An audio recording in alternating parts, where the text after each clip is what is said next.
Hello friends, అందరికీ నమస్తే. Welcome back to PLG sport. ఈరోజు వీడియోలో తెలుగు టైటన్స్ టీమ్ని అనలైజ్ చేసి and Titans weaknesses and strength గురించి తెలుసుకుందాం. And next match Telugu Titans గెలుస్తుందో లేదో తెలుసుకుందాం. సో ఫ్రెండ్స్, వీడియో చాలా ఇంట్రెస్టింగ్గా ఉండబోతుంది కాబట్టి వీడియో స్కిప్ చేయకుండా లాస్ట్ వరకు చూడండి. అండ్ ఫ్రెండ్స్, మన ఛానల్ని సబ్స్క్రైబ్ చేసుకోండి అండ్ బెల్ ఐకాన్ ఆన్ చేసుకోండి. సో నేను ఏ వీడియో పెట్టినా మీకు ఫాస్ట్గా రీచ్ అవుతుంది. చలో let's get in to the video. First మనం తెలుగు టైటన్స్ ప్లేయర్స్ స్టాట్స్ చూస్తే లాస్ట్ 2 మ్యాచెస్లో తెలుగు టైటన్స్ డిఫెన్స్ కొంచెం డీసెంట్ పర్ఫార్మెన్స్ ఇచ్చింది. బట్ రైడింగ్ యూనిట్లో విజయ్ మాలిక్కి సపోర్టింగ్ రైడర్ ఎవ్వరు లేరు, ఎస్పెషల్గా ఆశీష్ నర్వాల్ పైన అందరికీ హై ఎక్స్పెక్టేషన్స్ ఉండే. బట్ ఆశీష్ ఈసారి బ్యాడ్ ఫామ్లో ఉండు. అండ్ అదర్ సైడ్ భరత్ కూడా ఎక్స్పెక్టేషన్స్కి రీచ్ కాలేకపోయిండు. సో ఇప్పుడు మనం ఈచ్ ప్లేయర్ స్టాట్స్ చూద్దాం. First captain Vijay Malik 2 matches ఆడితే 20 పాయింట్స్ స్కోర్ చేసిండు విత్ యావరేజ్ ఆఫ్ 9.5. లాస్ట్ మ్యాచ్లో యూపీఏ దోస్తాన్ని 14 పాయింట్స్ స్కోర్ చేసిండు. విజయ్ మాలిక్ అయితే తన బెస్ట్ పర్ఫార్మెన్స్ ఇస్తుండు. అండ్ నెక్స్ట్ భరత్ చూస్తే 2 మ్యాచెస్లో 26 రైడ్స్ చేస్తే 11 పాయింట్సే స్కోర్ చేసిండు just with average of 5.5. So Bharat is big weak link for Telugu Titans. And next Ashish Narwal చూస్తే 12 రైడ్స్ చేస్తే జస్ట్ 5 పాయింట్సే స్కోర్ చేసిండు అండ్ 6 టైమ్స్ ట్యాకిల్ అయ్యిండు. సో థర్డ్ రైడర్ కూడా తెలుగు టైటన్స్కి ఇప్పుడు పెద్ద weakling.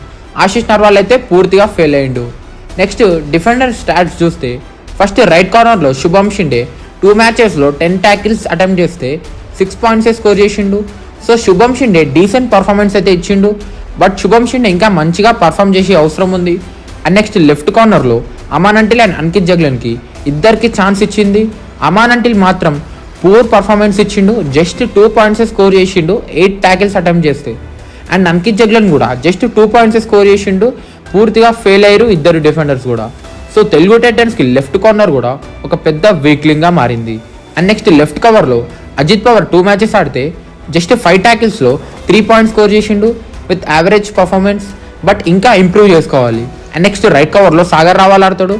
Sagar రావాల్ last 2 మ్యాచెస్లో 10 tackles attempt చేస్తే జస్ట్ 3 పాయింట్సే స్కోర్ చేసి పూర్తిగా ఫెయిల్ అయ్యిండు. సో రైట్ కవర్ కూడా ఒక పెద్ద వీక్లింగ్ ఇప్పుడు తెలుగు టైటన్స్కి.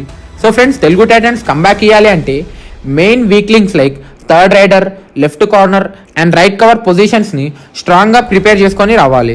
అండ్ ఎట్లాగో 5 డేస్ గ్యాప్ దొరికింది కాబట్టి తెలుగు టైటన్స్ వాళ్ళ వీక్నెస్ పైన స్ట్రాంగ్ కంబ్యాక్ ఇస్తుంది అని నేను అనుకుంటున్నా. బట్ ఓవరాల్గా టైటన్స్ డిఫెన్స్ అయితే స్ట్రాంగ్గా ఉంది, కానీ కొంచెం టీంలో కోఆర్డినేషన్ మిస్ అవుతుంది. అండ్ ప్లేయర్స్ అందరూ లో కాన్ఫిడెన్స్లో ఉన్నారు. సో టైటన్స్ అయితే గట్టి కంబ్యాక్ ఇస్తుందని నేను అనుకుంటున్నా. మీరు ఏమనుకుంటున్నారో కామెంట్ చేయండి. అండ్ ఫ్రెండ్స్, తెలుగు టైటన్స్ రేపు నెక్స్ట్ మ్యాచ్ జైపూర్తోని గెలవాలి అంటే స్ట్రాటజీస్ అండ్ ప్లాన్స్ మనం జైపూర్ ప్లేయర్స్ని అనలైజ్ చేసి తెలుసుకుందాం. ఫస్ట్ జైపూర్ స్ట్రాంగ్ స్టార్టింగ్ 7 చూస్తే ఫస్ట్ లెఫ్ట్ కార్నర్లో నితిన్ రావల్ ఆడతాడు. అండ్ రైట్ కార్నర్లో రోనక్ సింగ్ ఆడతాడు. అండ్ లెఫ్ట్ కవర్లో రిజా మిర్బగేరి ఆడతాడు. అండ్ రైట్ కవర్లో ఆశీష్ రంధీర్ ఆడతాడు. అండ్ రైడర్స్ వచ్చేసి Ali Samadi, Vinay Kumar and Nitin Kumar Dhankar. First Jaipur strength players చూస్తే రైడింగ్లో Nitin Kumar Dhankar and Ali Samadi ఇద్దరు కూడా సూపర్ పర్ఫార్మెన్స్ ఇస్తారు. లాస్ట్ మ్యాచ్లో నితిన్ 13 పాయింట్స్ స్కోర్ చేస్తే and Ali Samadi 8 crucial points score చేసిండు. సో తెలుగు టైటన్స్కి ఈ రైడర్స్ పైన స్ట్రాంగ్ ప్లాన్స్తో రావాలి. స్పెషల్గా ఇరాన్ రైడర్ సమాధి పైన. సమాధి ఫుట్ వర్క్ అండ్ మూమెంట్ చాలా ఫాస్ట్గా ఉంది అండ్ సాలిడ్ ఎస్కేపింగ్ స్కిల్స్ ఉన్నాయి. సో శుభం షిండే అండ్ అజిత్ పవర్ కోఆర్డినేషన్తోని ట్యాకిల్స్ చేయాలి. అండ్ అంకిత్ అండ్ సాగర్ రావల్ కూడా నితిన్ ధన్కర్ పైన స్పెషల్ ప్లాన్స్తో రావాలి. నెక్స్ట్ మనం జైపూర్ డిఫెన్స్లో 10th ప్లేయర్స్ చూస్తే లెఫ్ట్ కార్నర్లో నితిన్ రావల్ అండ్ లెఫ్ట్ కవర్లో రిజా మిర్బగేరి. వీళ్ళిద్దరి పైన Telugu Titans riders special focus చేయాలి. నితిన్ రావల్ని బెంచ్ పైకి పంపిస్తే తెలుగు టైటన్స్కి ఆల్అౌట్ ఛాన్సెస్ ఎక్కువగా ఉంటాయి. అండ్ రిజా పైన కూడా విజయ్ మాలిక్ టార్గెట్ చేస్తే టైటన్స్కి రైడింగ్లో ఈజీగా పాయింట్ స్కోర్ చేయొచ్చు. అండ్ రిమైనింగ్ పొజిషన్స్లో జైపూర్ ప్లేయర్స్ అంత స్ట్రాంగ్గా లేరు కాబట్టి వాళ్ళని టార్గెట్ చేసి రెగ్యులర్గా పాయింట్ స్కోర్ చేయాలి.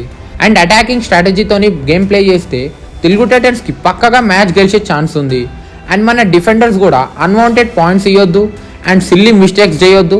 సో ఈ స్ట్రాటజీతో కనుక తెలుగు టైటన్స్ ఆడితే కన్ఫామ్గా మ్యాచ్ గెలిచే ఛాన్స్ ఉంది. సో ఇదే ఫ్రెండ్స్ ఈరోజు వీడియో. మీకు వీడియో నచ్చితే లైక్ చేయండి.